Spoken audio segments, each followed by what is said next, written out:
네, 이용화의 헤드라인입니다. 첫 번째입니다.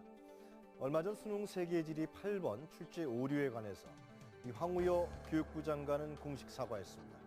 그리고 억울하게 지난 대학 입시에서 탈락한 학생들을 위해서 정원외 합격시키는 방안도 모색하겠다 이렇게 말했습니다.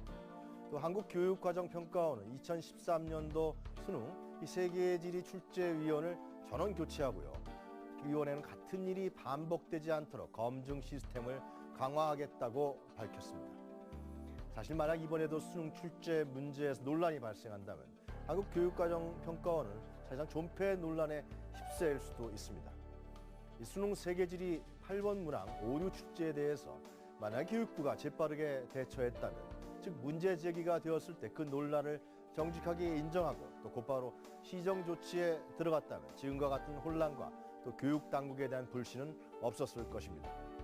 버틸 때까지 버티다가 결국 법원의 판결이 나자 사후 양방문꼴로 움직이고 있는데요. 이번에 검토위원을 한 명도 늘렸다고 하죠. 그만큼 신중을 기하겠다는 의도로는 보이는데요. 한국교육과정평가원, 그 권위만 생각하지 말고 이번에는 절대로 실수나 오류가 없었으면 합니다. 왜냐하면 우리나라 대학 입시의 고질적인 문제입니다만 수능 한 개 오정답이 수험생들의 당락에 결정적인 영향을 미치기 때문입니다. 다음 헤드라인입니다. 이 대학 도서관은 시민에게 전면적으로 개방되어야 한다. 이런 얘기가 있습니다. 논란이 있을 수 있는 사안이긴 합니다만 시민단체가 대학 도서관들의 전면적인 개방을 촉구하면서 헌법재판소에 헌법소원을 청구했습니다. 이 학벌 없는 사회를 위한 광주 시민 모임은 어제 서울 제동 헌법재판소 앞에서 기자회견을 열고서요. 이 대학 도서관의 출입 제한은 평생 교육을 보장한 헌법 제31조에 어긋난다면서 헌재의 판단을 요청했습니다.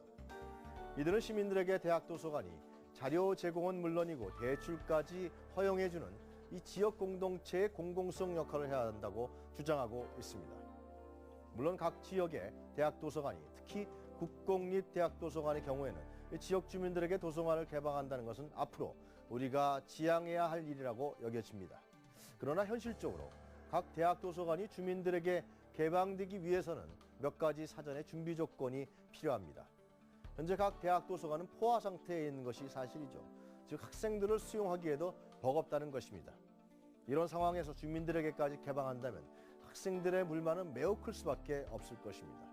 또한 장소와 도서 관리도 일반 시민들에게까지 확대된다면 이 시스템에 대한 연구와 개발도 뒤따라 할 것입니다.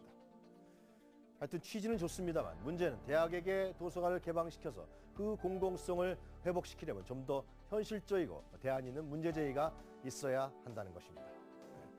이용화의 헤드라인 마치겠습니다.